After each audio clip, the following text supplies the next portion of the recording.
And self-confidence is really a relationship or reputation you have with yourself. And if you built a reputation with yourself where you just don't do the things you say you're going to do regularly, you don't have confidence. And so for me, it started out by keeping the promises I needed to make to myself. And then I thought, okay, that'll get me to the baseline. What would the standard need to be to where I actually trick myself into believing I'm worth it? And for me, it was one more.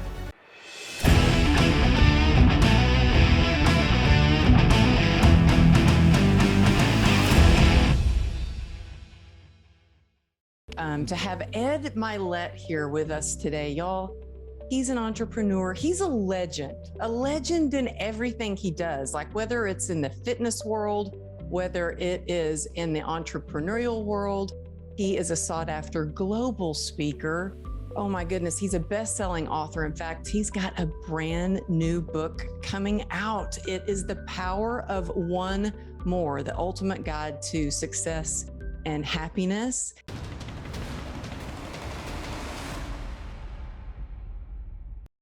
Amberly, honored to be here. What a great introduction. That was beautiful. Thank you. About 70% of it's true. So Oh my goodness. But thank you.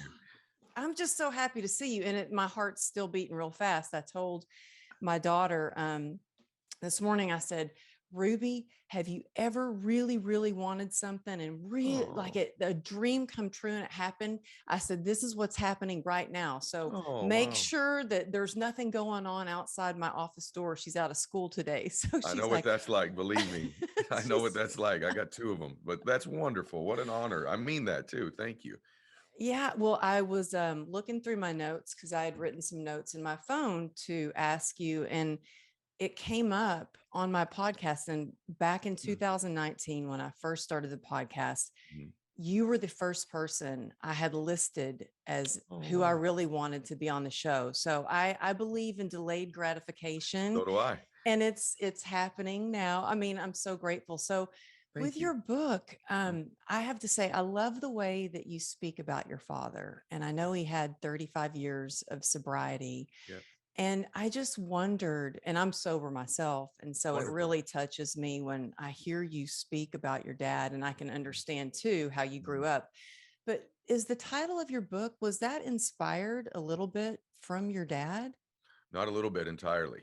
Was it? Yeah, I don't know that I even realized it. As I was writing the book, I was telling people as I was writing the book, I'm relearning where I learned stuff, I guess, you know. And yeah, the power of one more. For example, my dad had tried to get sober many, many times. And then I remember I was a little boy. Well, I was 15. I was turning 15. Only my dad would get sobriety birthday be on 4/20, by the way. My dad got sober on 4/20, which most people know what that day means. That's my dad's sobriety birthday. But long story short, I never seen my dad cry before or after this day, but we pull up to this, I'm going to a Little League game. We're at this fast food place, and I look at my dad and he's crying. And I've never seen my dad cry before, and he wouldn't look at me. Then after we got the food, he pulled to the side, still didn't look at me, and goes, Eddie, I'm going to go away for a bit, and I'm going to come back, and I'm going to not drink anymore.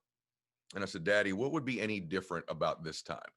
And he goes, I'm going to give it one more try. And I said, what will be different? He said, well, your mom told me I'm going to lose my family, and your sisters deserve, and you deserve a dad you can respect, and your mom deserves a husband she can be proud of. And I'm going to try it one more time. And I've just never forgotten that. And I have a whole chapter in the book called One More Try. And then, just to be brief about it, once he got sober, he came back. I said, Daddy, are you going to never drink again? And he said, I don't know. He said, I'm just not going to drink for one more day at a time. And I've used that lesson many, many times in my life when I've thought of quitting a business. Even when my wife and I, when we were young, we met in elementary school and have dated. When our relationships gotten tough, I'm just not going to quit for one more day. You know, and those one more days ended up turning into, 35 years together. And so everything in the book, really, most of it probably comes from lessons I learned from my dad. Well, for me, when I woke up out of a coma, doctor said that I had a 1% chance of saving my leg. And I was like, so you're saying there's a chance. So your story's amazing. Your story is so amazing. I have to tell you one thing that just dawned on me in the last week about the book. And I don't know why I'm sharing it now. It's emotional for me. My dad getting sober changed our family forever. Right. And the premise of the book is that your one decision, one relationship, one meeting, one podcast, one book, one event, like what you went through, from completely changing your life one way or the other. And yet you're much closer to your best life than you think you are. But because you believe it so far away, you behave and have created patterns in accordance with that thought process. And so you keep this life, that emotion, that stuff you want away from you because you think it's so far away. But my dad's life changed like that. But most people think, I'm not qualified to help people. Why me? Like I get, you or me or whatever. And it just dawned on me last week, and I'm not kidding you. And here I am, 51 years old tomorrow. Um, Happy Someone helped. birthday. Thank you. Someone helped my dad. Someone helped my dad. And because he was in an anonymous program, I have no idea who that person was, but that person completely changed the world. Because if my dad doesn't get sober, I'm not talking to you. I don't reach millions of people. And here's what's crazy. I want everybody to hear this. It's just on my heart today. You know what qualified that person to help my dad? Ironically, their own personal mess. The fact that they were also a drunk and an alcoholic and a drug addict at one time. The very thing they were the most ashamed of, the most difficult thing in their life, was the thing that qualified them to help my father. And that in turn changed my family tree forever. So if you sit there and listen to these shows and think, wow, that's for everybody else, well, how am I qualified? You know as well as I do, God, over and over in his wisdom, does not call the qualified. He qualifies the called. That person, whoever helped my dad, they didn't know it, but when they were drinking and getting high, that was qualifying them to change the world at some point. So if they could help my dad, which changed my family, which helped me change millions of lives, imagine what you just helping one person could do in your life. Yeah, I couldn't, not sure if you could tell, you made me cry just sharing that, but it's so true. Oh, And I think there are a lot of people out there that like, well, who am I to help? Or, yes. there's a lot of people that don't have self-worth. And I know I struggled with that. Mhm. Sometimes still I get the confidence knocked right out of me and I have to Sure. really try to build it back up. Mhm. When you were first starting, like Mhm. before you started with your book and you were Mhm. starting into, real estate and then the Yeah. financial industry, and you started leading teams and teaching them how to be better leaders, how did you really start to feel worthy and gain confidence to do some of the things that you're doing? That's a great question because I didn't have any. When you grew up in that type of a family like I did, you have no self-esteem whatsoever. You're embarrassed. I was not a big guy. When I was little, I got bullied at school. I was Eddie Spaghetti. Your meatballs are ready, and they would hit me. And so I had no. In fact, I got into personal development and self-help, if you will, because I needed to learn these things to become a baseline functioning person. And then once I got really good at it, I'm like, wow, I can take this to another level. And so as it relates to self-confidence, I have an entire chapter on just this topic. And it's sort of cutting edge stuff, I think, for most people. It's not your normal stuff. For me in life, I don't think you get your goals most of the time, unfortunately. I mean, most people prove that. They probably get 20, 30% of their goals. You will always end up eventually, though, getting your standards. And so I had to ask myself what my standards were. The truth is, I didn't have self-confidence, and most people don't, because they don't keep the promises they make to themselves. And Mhm. self-confidence is really a relationship or reputation you have with yourself. And if you built a reputation with yourself where you just don't do the things you say you're going to do regularly, you don't have confidence. And so for me, it started out by keeping the promises I needed to make to myself. And then I thought, okay, that'll get me to the baseline. What would the standard need to be to where I actually trick myself into believing I'm worth it? And for me, it was one more. So if the promise I made to myself was I was going to make 10 contacts in a day, I'd make 10 plus one more. If the promise was I was going to do 10 sets in the gym, 10 reps, I'd do 11. If it was 30 minutes on the treadmill, I'd do 31. If it was tell Christiana, my wife, I love her once a day, it was tell her one more time a day. And I started stacking up this standard of I don't just keep the promises I make to myself, I actually exceed them and do one more. And quietly over time, I built this reputation with me that not only do I do what I say I'm going to do, I do one more. I'm a one more person. And I think one more people deserve one more shot at life. I think people who are willing to do things other people aren't willing to do will ultimately get things other people aren't going to get. And I started over time to change how I viewed me by doing one more than what I committed to.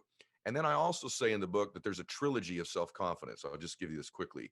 The trilogy, I call it the holy trilogy of self-confidence. The first is faith. If Mhm. you have faith in your life, it's amazing to me. I'm a Christian, but if you have a different faith, it's amazing to me how people have, in my case, Jesus in their life on Sundays or even Wednesday at Bible study. But boy, when they walk into a business meeting, they're alone. or when they got to go into their first date in a relationship, they're alone, or when they go to the bank, they're alone. For me, I bring him with me everywhere I go. He's my business partner. He's got my back all the time. As much as I love my children, he loves me more. He loves me with all my sins, all my flaws, everything. So my confidence comes from my faith, number one. Number two, believe it or not, my intentions. Not Mm. enough people give themselves credit for their intent to serve, their intent to make a difference, their intent to do good. Even for this podcast today, if you get a little nervous next time you do that, you go, I have faith, I have the strong faith, and I intend to make a difference. If your self-confidence is predicated upon your abilities all the time, you will be constantly chasing that tail all your life. And I had some people mention me young say, Ed, you want to make a difference. You're a good man. It's okay if you mess up, but people feel intent if you'll allow you to give them that energy. And we have to remember, we're always making people feel something. So if we can understand we always are, then what are they feeling? So two is intent. And then the third thing that changes self-confidence is associations. It's who you're around. It's people that are more confident than you, that live at a higher vibrational frequency, that are a little bit more in my faith life. Tonight, I'm going to dinner with some mutual friends of ours, right? And these men that I'm happy to be going to dinner with tonight are men I admire their walk and their faith. Through association with them, I have become better in my faith. So if you Mhm. take faith, intention, and association, you begin to change who you are. Oh, I love that. And also that you bring so much faith into everything that you do. Mm. When you do a talk, and actually, Mhm. you know what? We did an event together. I didn't get to meet you. We were speaking on different days, but do you remember Powerful You? It was in um, this one we were at together was in Los Angeles. Uh, Yeah. Where Powerful was You. where That was that? was, oh, I Remember where think it that was? was about 3 years ago. Now I'm like, it was before COVID. So 3 years ago. Um, I but remember it. yeah, I remember it. it was a beautiful conference. Yeah. It wasn't as packed as I think they were It thinking was it at the was. Wiltern Theater, wasn't it? Um, no, it was at the LA Convention There's the Center. convention center. No, I did two that weekend, and I know the exact comments. Bless his heart. What a wonderful event they put on. But boy, the crowd was thin. I remember I that very clearly. know it. I Yeah. spoke at the same event Yeah. in Salt Lake City and it was packed. So Packed. I don't know what happened, but Yeah. it was a beautiful stage and Yeah, it everything. sure was. It broke my heart. I remember the event. I went to two events that weekend. One was packed, and this one wasn't. And I remember feeling so bad for the. There was a couple, the man and the Yeah. woman couple that put it on. Yeah, they're wonderful people too. Yeah, I remember that. Yeah. James Yeah. and Steph Purpura, they're Yep. great people.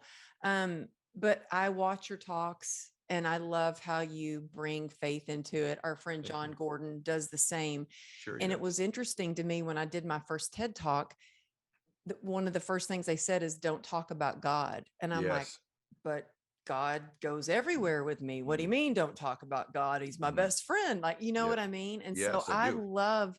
I feel like you are given a lot of people permission to speak more openly that, because some people think, oh, don't want to mention the word God. And I'm like, Yeah. really? But Well, thank you for saying that. I try to nuance it. I wrote a whole chapter in the book called One More Level of Faith. And it was the hardest chapter for me to write because I can't write a book about happiness and success about me and not include my faith.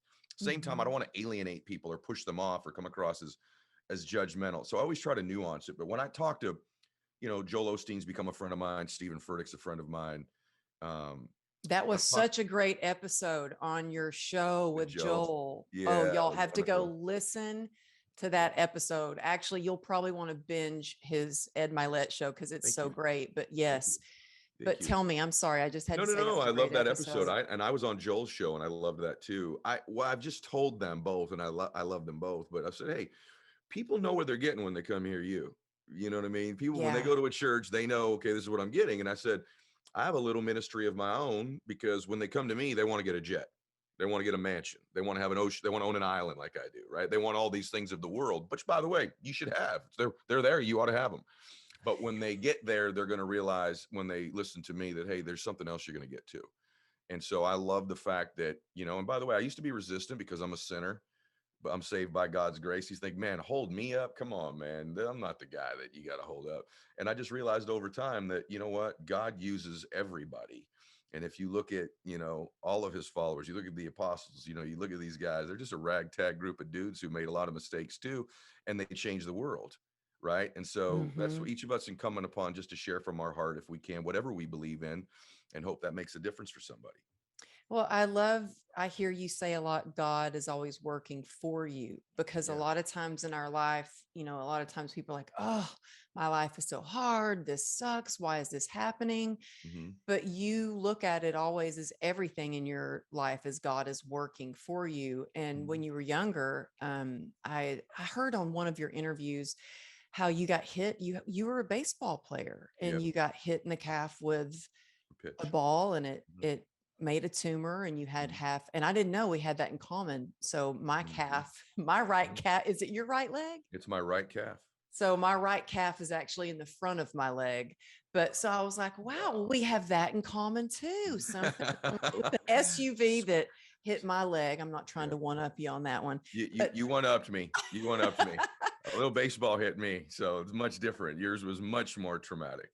well, I love the story you shared on an interview that I heard with you about how you had to really, it was a whole identity shift, because you were Mhm. going to be this professional baseball player and then studied broadcasting, and Yeah. 30 years went by or so. You had no idea that later on down the road you would have the top podcast out there to listen Yeah. to in business. Mhm. And so I love that you share that story, but there's a lot of people that have these tough times and they're trying to figure out who they are because they've either lost their job Mhm. and they just don't know. What would you say to them, to someone who is like, well, I don't know who I am and how do I find myself? That's okay, by the way, because I was there too. Number one, I would say don't make permanent decisions based on temporary conditions. And everything in our life other than our souls is temporary. I watched my dad's body die right in front of me, when he passed Mhm. away. So even our bodies aren't permanent. But what happens is we begin to think whatever pain we're going through, whatever this horrible thing is we're going through is permanent. And it's not, it's temporary. Napoleon Hill says in Think and Grow Rich, when you get to the other side of pain and you survive the temporary, you get introduced to your other self. And so the gift of the pain you're going through, the gift of the struggle is that on the other side of this, if you can wait it out and push through it, you get introduced to your other self, and that other self produces another life. And so remember that that's why this exists in your life. And the truth is that there's everything's always happened for me and not to me. I'll give you two quick examples. My dad's drinking was traumatic. And you say, well, my gosh, how did that happen for you? Well, I'm really only good at a couple things. And it's true. I've made hundreds of millions of dollars in business being good at only a few things. But what I am good at, I'm good at. And one of them is I really can listen to people and be present with them. I know how to be with somebody and love them and care about them and believe in them and read them. Where's that come from? Starting at about 5 years old with my little sisters, when my dad would come through the front door, this 5-year-old little boy would have to look up at his dad. And I had to decide in about a minute which dad was it. Was it drunk dad? Mhm. And if it's drunk dad, my sisters, I need to get him upstairs. I'm 5 years old. My mom should go take a shower. And then what I got to do is I got to go into my second thing. I got to change daddy's state and talk to him and tell him Mm. how good I did at school that day. And how was your day, daddy? And try to talk my dad out of this state. I've made hundreds of millions of dollars with my ability to read people quickly and talk to them. If it was sober dad, I could read him and we'd go play catch in the backyard and it was a great day. It got to the point where I could actually listen to the sound of the key in the lock and I knew with my Mm. dad. So it's my Mhm. ability to read people. The baseball injury happened for me. Let me tell you why. We had a team psychologist who ended up getting killed in a car accident, ironically, with your story. He got killed in a car accident the year I was injured. But before, he had breaking, cutting edge technology on something called the reticular activating system on your brain and how to program your prefrontal cortex with your visualization so you see, feel, and hear things. I call it the matrix in chapter 2 of the book.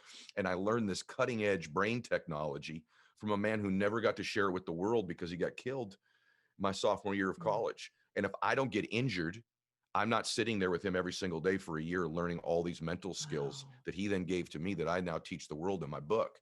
So everything in hindsight always has happened for us, not to us.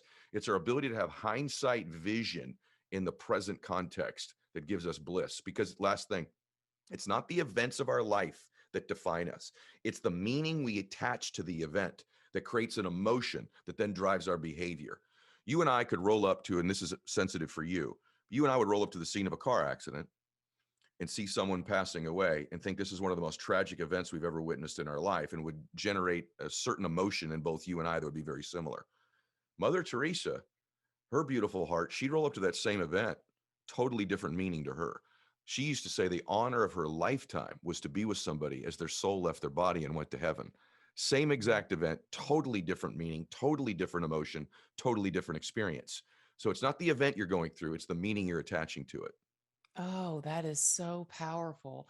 And Mhm. I love this idea of, visualization. I think that having a vision is so important for Mhm. everything that you want to achieve in your life. Yes. So, speaking of vision, when Mhm. you were thinking about writing this next book, I'm always curious to know, how long did it take you to write this book? Gosh, a long time. It took me Did about a year it? and a half to write it. And the reason it took a long time is I just wanted to get it right. Now the concepts took me about 15 minutes.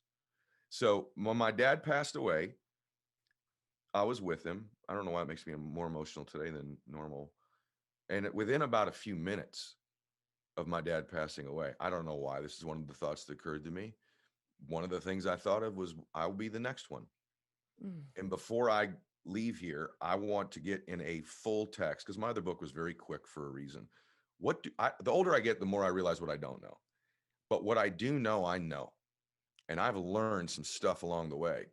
And I love Think and Grow Rich. I think it's a great book. The truth is, though, it's my favorite book, by the way, other than my Bible. The truth is, though, you don't just think and do and get rich. There's stuff you Mhm. got to do. And so no book's ever been written on what's the thought and what's the action that you need to do congruently, simultaneously to produce a result. No one's ever written that book before. And I'm like, I know what they are. I know how I became successful. I know a lot of it was blessing, but I also know the things I did. I know what I did to change me. I know what I did to change my emotions. I know what I did to change the way I manage time. I know what I did to change how I'm a dad. So the application of this book is bizarre, really, because there's a lot of it about how to be a better mother, a better business leader, a better athlete, a better entrepreneur, a happier person. And so it's a lot, it's heavy, but I wrote it quickly with the concepts, but to get the details and the exact phraseology I wanted took me about a year and a half. And it's not something I'm looking forward to doing anytime soon again, certainly not anytime in the next few years. Oh, well, thank you for sharing that because it took me 2 years to write my There you book. go. And I'm Mhm, just like, and I remember the day it published, mhm. I was with my publisher or my publicist, and she was like, okay. And I had just walked off the Today Show and we were Yeah. having brunch. And I was like, oh my God, I was on the Today Show. And she's Yeah. like, okay, when are you going to start? You need to go ahead and start that next book right Ooh, now. And I was just like, what? yeah, I know. It's been a few years and I'm not ready yet. You're not But ready. And by the way, I think a book is a piece of art, and I think it's like any other art. I think you know when you're ready. And the mhm. fact that you don't know yet, it's okay. I knew I was ready this time, and I definitely know I'm not ready. Frankly, I need to go live some more before I write another book because I put most of what I know in this one. And isn't it? Yeah. It's a funny process, isn't it? In all candor, it's like it's an insecure process when you release it. You know, you're confident of what you put in there, and your heart's in it, but then you're like, I hope it's good. I hope people love it. I hope it Oh, helps people. It's a really Ed, I interesting know it's process. going to be good because Thank you. everything you share is so well done. And I have to say, everything that you do, the way you speak on stage, Thank you. every single episode that you do of your podcast, Thank you. one of the reasons I love it is because they're of the intention that you have behind it. You Mhm. don't just half-ass anything. Like Neither do you. you do it Yeah. all the way. Like you do your research on your guest, Mhm, and mhm. it the enthusiasm that you have for your guest on your show is incredible. And so I listen to the show to learn about your guests, but mostly because Thank you. I like to listen to you and the input that you have toward about your guests. So I know I cannot wait. I was like, as soon as I found out it was for pre-order, I was like, I just got it. I mean, I just Mm. pre-ordered it. So Thank you. I can't wait to read it. And Thank you. Thank you. thank I appreciate that. I just have to tell you that my show's just sort of an extension of me. Like my wife laughs all the time. I'm introverted, which is really weird. And so one of the secrets of being an introvert is I just ask other people about them. But like, everyone's asked me, do you have a professional driver and security? And sometimes when I travel, I have to, but a lot of times I just take Ubers. And I like getting in an Uber, and I love saying this. Tell me your story. Yesterday, I have to tell you this really quickly. Humans are awesome. They're a gift if you open them, right? And this guy yesterday drove me. He's from Lebanon. And I said, tell me your story. Oh, I'm from Lebanon. And I said, you have children? He's got 3 kids. Listen to this. He's driving an Uber. This man has a child at Harvard, Yale, and Stanford. And he's wow. driving an Uber to put him through school. And then he took me through Lebanon, and he lived in a gated community. And he took me on this journey for 20 or 30 minutes. And I felt like, man, what a gift this was. And he listened to my show, but he didn't tell me until I was getting out of the car that he knew who I was. And he goes, Oh, he didn't tell me the whole time. And he said, it's such a blessing to know that you're who you are in person is who you are in the public field as well. And I said, brother, I loved this 30 minutes with you. You're a remarkable man.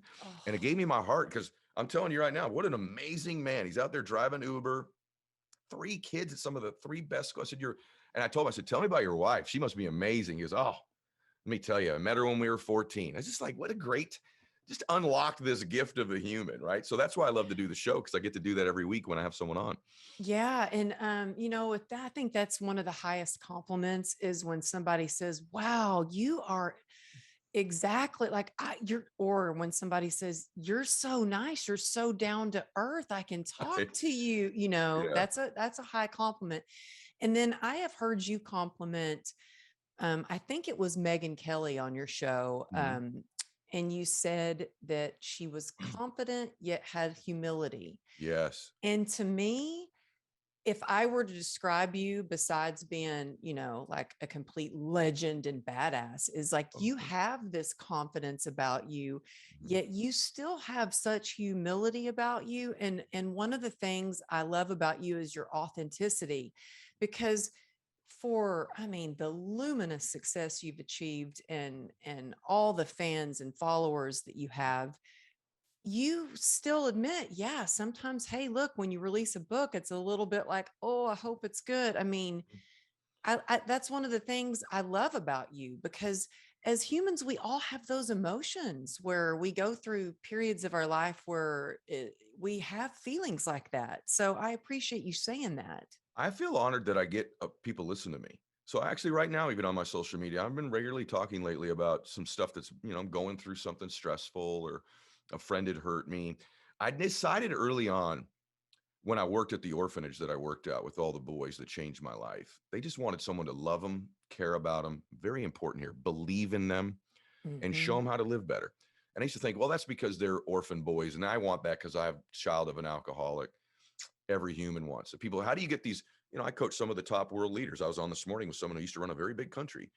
And they asked me, why do these people want to work with you? I honestly believe it's that they believe I love them, care about them, believe in them, and I can show them how to do certain things a little bit better, just like those boys. But the truth is, I don't want to be idolized. I want to be aspirational, but I want to give people hope. Like, wow, you can have flaws, you can have insecurities, and still win in spite of them and still overcome them. And I have those things. I still have my set of insecurities. It's like, for example, that call today, it's a brand new client and was referred to me by a very, very, very famous person. And there was a part of me before we started the call, I'm like, what in the world does he have to get from me? And then when we started the call, I went back to my trilogy. I went, God's with me on this call. I intend to serve this man and make a difference. And the third thing is I've got great people around me that I can bounce ideas off of as well, my association. So I always try to show the things of me that are my weaknesses too, or things that are bothering me so that people go, oh, I can do it too. If he can do it, I can do it. Yeah. Oh, well, it shows Yeah. that you have a heart like of being of service to others and that a good listener. And But so do you. By the way, I want to acknowledge that confidence and humility thing. I didn't mean to interrupt you, but I would be making a mistake if I didn't say that. That's what's great about you. It's what great, we mentioned John Gordon earlier, my friend and your friend. Listen, my favorite people have that. Megyn has that. Megyn's extremely confident, I beautiful, loved brilliant. her. And She was she's, so kind to me on the Today Show, like yeah, so isn't sweet. she just a wonderful woman, right? And she doesn't have not that reputation with everybody, but the truth is she is. She's brilliant, yet so much humility. And I want to have that because listen, most of my great friends have that combo. Here's why. Self-confident people with no humility, their ego, they eventually burn out. They eventually make mistakes. They eventually fry. And they're so self-centered, they're no fun to be around. Then you have those other friends that are so beautiful, they're humble, they have great humility, but they have no confidence, and you're dragging them through life all the time. Come on, we can do it. And they drain your energy. I want to have self-confidence, but I want humility because it keeps me curious. It keeps me humble. It keeps me Hmm. growing and learning. No Hmm. humility means no growth. Hmm. And I love knowing I'm not the smartest person in the room. And I don't want to be most of the time. I want to learn I already know what I know. I want to learn from other people. And so that's why Hmm. humility is super important to me anyway. Well, me too. And I know we're out of time. This has just gone by. Oh, wait, we have a few more minutes, right? Yeah, sure. Okay, good. I'm like, wait, we have a few more minutes. Absolutely. I have like pages of questions and I feel like I could just talk to you all day, and I just want to be very, I know your schedule's packed. You're doing this book launch. I know what goes into that. I'm enjoying this. Thank you. Oh, I am too. Well, you know what? I just remembered there was a funny story about you, speaking of humility and also being able to reach out to other people on your team and stuff and your friends. I cannot remember where I heard it, but you were telling a story about how you first started Instagram. Oh my gosh. It was a story It's so about true. hash browns. Oh And my goodness. could you So, please share it? Because yeah, I was like crying, laughing. I cry still thinking about it because that proves how stupid I am. But so I was never on, I was a speaker and I was an entrepreneur. I was actually, pretty highly paid speaker, but I liked that I would just go talk and leave. One of my friends is Tony Robbins, and we were neighbors. We were neighbors in a couple different places. And he's like, you need to get on social media. You need to take it big. You need to really take what you know to the world. And I'm like, nah, I don't want to do it. And he goes, that's why you're a fraud. That's what he says to me. You're a fraud. I said, what? He goes, because you say you want to help all these people, but you don't want to inconvenience yourself to do it. There's a chapter in my book because of this conversation called One More Inconvenience, literally. Are But here's you what happens. serious? There literally is out of this conversation. But he says to me, my son's there. He's like 15, 16 at the time. No, he wasn't. He was younger than that. He was like 13. And he goes, you need to get on Twitter and Instagram. I go, I'll do the Instagram thing. How do you do it? He goes, you got to make videos. You put them out. And I'm giving 1 hour keynote speaks. He's like, okay, how long are these videos? He goes, a minute. I go, a minute? Man, it takes me a minute to clear my throat. What the heck am I going to say in a minute? He goes, well, you need to figure it out, dude, because this is how it works. So I said, give me the damn phone. I'm not a fraud. My son's sitting there. We're at my fire pit. Tony's right to my left, but he's off the camera. And I do my blah, blah, blah, my 48-second video, and I post it. And he goes, oh, it'll blow up. I've got like 3 followers. And the next day it gets 4 views and 1 like. And I call him. I'm on my son. I'm like, hey, I thought you were a social media. I literally called it. I didn't tell you this the last time. I called it InstaFace. I confused Instagram and Facebook. And I'm like, I thought you were an expert on InstaFace, man. I'm telling this to my 13-year-old son. Dad, it's Instagram and Facebook.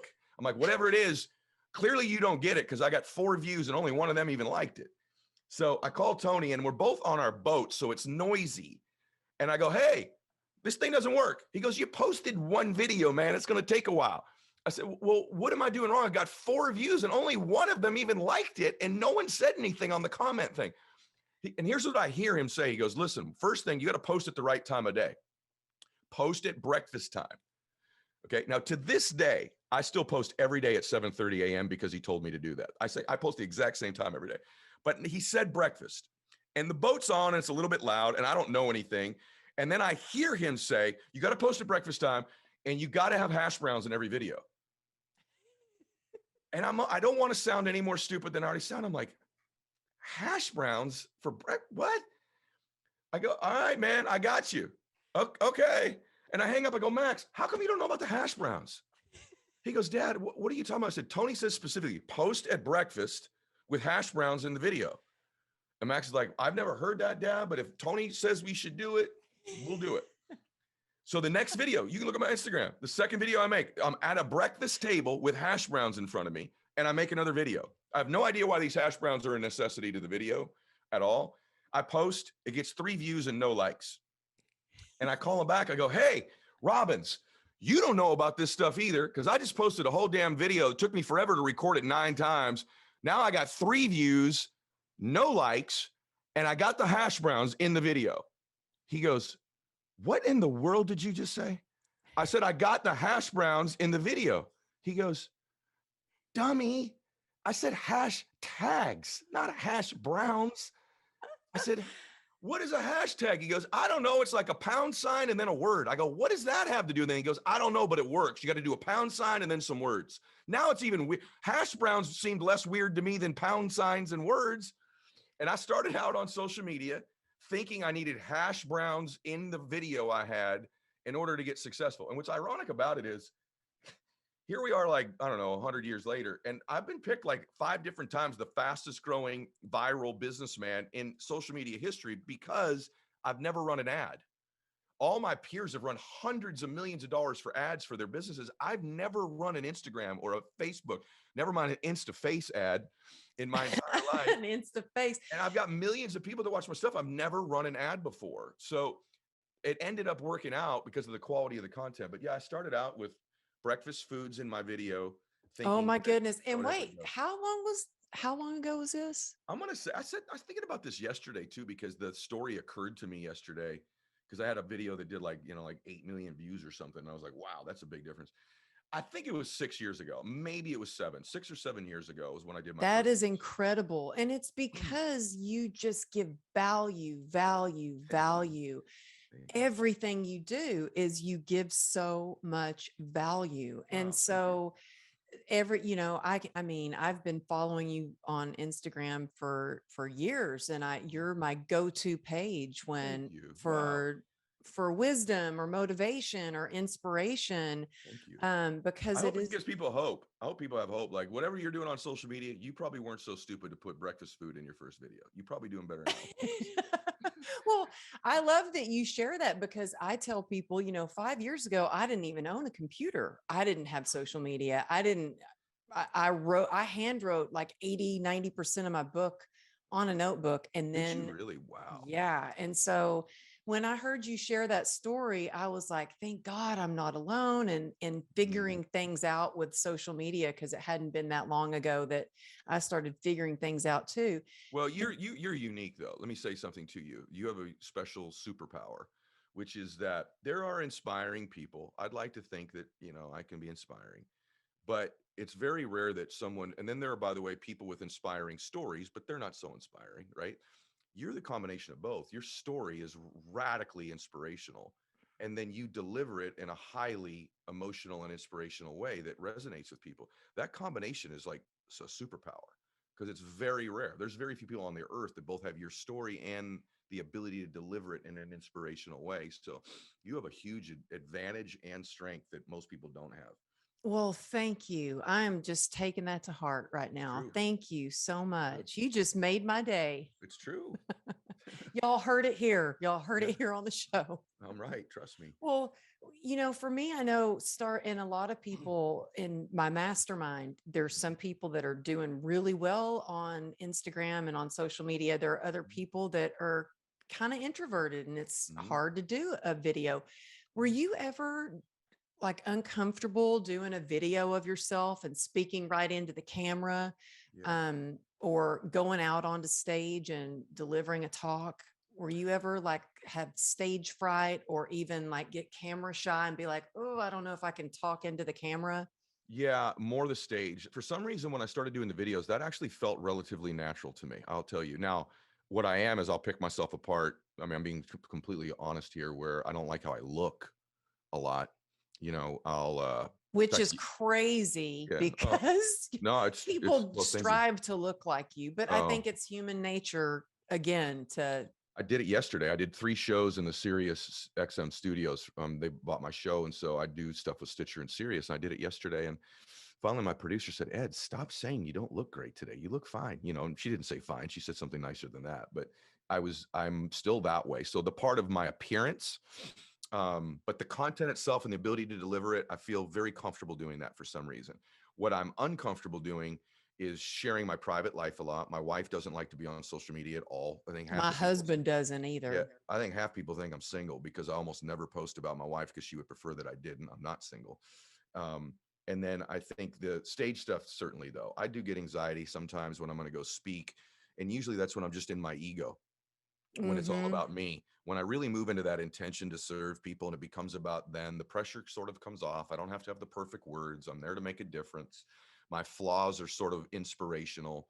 And, I remind myself of something. There's kind of 4 categories of people. There's people that are just not motivated at all. That's the masses of people. Then there's people who finally step forward in their life and they're motivated or motivational people. And they play to motives. I want a car. I want a house. I want a relationship. I want a bunch of money. They're driven by motives. Nothing wrong with that. Then there's an elevated place from there, which is inspirational. Inspirational people hit you differently. They move you. The root of that is to be in spirit. You feel an energy from them. There's something that moves you emotionally when they communicate. And then I wanted to be an inspirational person and transfer that energy to people. And then when I speak, not just transfer, but transfer to each person in a room. And then the fourth level is really unique, which is aspirational, where people aspire to be like you, more like you. And that's when people are around you and things aren't taught, they're caught. People just catch things by being in your presence. And so I always try to stay in that place if I can, of being inspirational and aspirational. And when I'm doing that, I don't feel a lot of pressure. When I'm motivating, and it's to the motives of, I hope they like me, I hope it goes well, Oh, that's when I yeah. start to feel pressure. And so I just remind myself of that. Oh, that's so good. Yeah. I remember one time I was about to go on stage, and I love my friend Dan Clark is an incredible speaker. And we were both in Phoenix, and he says, well, I'll come to support you. I'll be your bodyguard. And I'm like, oh my gosh, he's going to come hear me speak. And he comes backstage, and I'm like, oh my gosh, you're actually here. Oh, my heart. I'm just got nervous. And he goes, well, then you're thinking about yourself. That's He's pretty right. selfish. And I was like, okay, you're right. But you just told me you're here to hear me speak. And then that made me nervous. So I'm getting out of it. So I went into the bathroom. My friend, Patrice Washington, comes in, and I'm like, I'm really nervous. Can you say a prayer with me? And she actually prayed with me in the bathroom. And then I was like, okay, there we God's go. with me, coming out Yes. with me. So it's all Yeah. good. That's So beautiful. I know we got to wrap up. So I got one more question for you. Sure. And that is, I need some tips on what you think I should do. I'm playing in a celebrity baseball tournament. Whoa. I know. I told them I'm not good at baseball. Are you sure that's true? I am really seriously doing this in June. Okay. No, I'm And sure. Are you sure it's true that you're not good? How do you know that? well, I played softball as a kid, and And what's not good? you, I was out in the outfield, and I heard everybody yelling and screaming upset, and I looked, and the ball was right next to me. I was daydreaming. I had no interest in it. And so I'm like, I told them, the people that asked me to play in this tournament, I'm like, are you sure? Because I'm going to be up front and tell you, and very honest, that I'm not that great at baseball, but I'm a really good cheerleader. I can bring on the hype. And they're like, no, we really want you to play. oh, wonderful. So just get a ball and start playing catch, or what? My advice to you is hit it where they're not standing. Okay. I wasn't very good at that, which is why I'm sitting here right now. No, I will tell you that I would tell you just to have fun. And I'm a big believer that they're probably not having you there because you're going to hit 6 home runs. They're having you there because people want to see you be there. And if they see you enjoying yourself and they see you trying, hey, this may sound corny. I think people are inspired by seeing people do things poorly at first. I really do. I think they go, now that took some courage to go out there. So do I think you should be at the batting cages for the next few weeks? I doubt it. I would just have some fun with it. And when you hit it where they're not standing. That's why I'm sitting here. I had a habit of hitting exactly where they were standing too many times in my life. So no, hit it where they're not. If someone would have told me that a long time ago, I'd probably still be playing. Oh my God. Well, wait a minute now. I think you might be playing with the Red Sox or something like that, right? Oh, you know about that? Yeah. Yeah, I heard that somewhere. Who told you that? How do you know that? Dude, I really admire you. So I listen to every interview you do on your show. I'm going to and I can't remember where I heard you.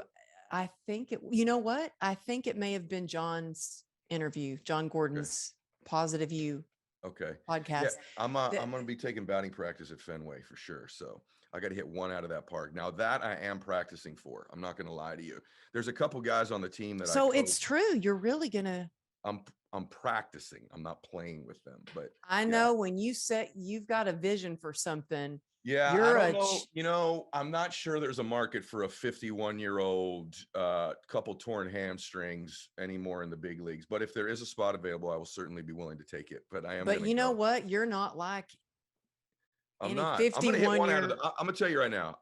I'm going to hit one out over the fence in batting practice. If I have to stand on second base to do it, I'm going to do it. But I'm hitting one out of Fenway Park. That's been my dream all my life. And so I'm going to go do that. It's just cool that they actually want me around for a day. So I'm going to take full advantage of it. And that's how you should look at that celebrity baseball game. It's just cool they want you around, right? Like, just enjoy it. Hey, it's cool. They want me around. I don't know why, but they do. And so I'm going to go have some fun, and I will remember your advice that you told We'll me. compare notes. We'll see how you did there compared to how I do with the Red Sox. We'll see how we did when we catch back up. Well, you've got a swing on you, so I have no doubt that it's going to be out. It's going to be hitting some home runs. So one of us believes that. That's better than none of us. So thank you. Thank you. Well, tell us where everybody can go grab your book, because I know this is going to change a lot of lives. And I really want to shout it off the rooftops for people to grab your book and follow you and get to learn from you, because it's been such an honor and privilege to get to learn from you for years now. And so where can people find you? First, thank you for being so prepared today. That's the highest form of respect and compliment you can pay somebody. And I really do appreciate that. So thank you. It's called The Power of One More. You can get it anywhere books are sold. Go get it. It will improve your life. I am very confident that that's true. And it's not like a book you've ever read before. Some of the chapters will resonate with you more than others. It is a heavy book. There's a lot of content. There's a lot of detail. And so it probably needs to breathe on you a little bit. And if you go to thepowerofonemore.com, there's some cool stuff on there with like surveys and stuff you can do that'll enhance the book experience for you if you go to thepowerofonemore.com after you go buy the book. You can follow me anywhere on social, anywhere, my podcast, YouTube, social. You can find me, InstaFace. I'm all over it. I'm all over it. Thank you so much, Ed. It has just been so much fun talking with you. Thank you for being on the show. My complete honor. Thank you.